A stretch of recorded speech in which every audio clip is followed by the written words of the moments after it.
शोबा सहाफत की दुनिया में फ़ख्र न्यूज़ का एक और कदम आगे। अब आपको मिलेगा हर रोज़ एक अछूते हालात व वाक़यात और मुनफरिद अंदाज से आज का editorial. Bureau chief Ejaz Ahmad Tahir Awan से बिलावल भुट्टो जरदारी को बाज़ हलकों में नौजवानों की उम्मीद के तौर पर देखा जाता है।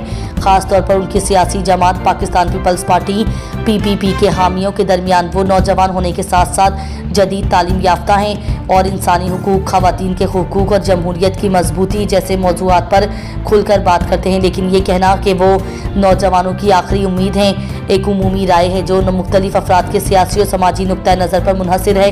पाकिस्तान में कई दूसरे सियासतदान और जमातें भी नौजवानों को मुतवज्जा करने के लिए काम कर रही हैं। बिलावल भुट्टो जरदारी की असल कामयाबी नौजवानों के लिए उम्मीद बनने में इस बात पर मुनहसर है कि वो अमली तौर पर नौजवानों के मसाइल जैसे रोज़गार, तालीम और मुआशी तरक्की के लिए कितने मौसर इक़दाम करते हैं।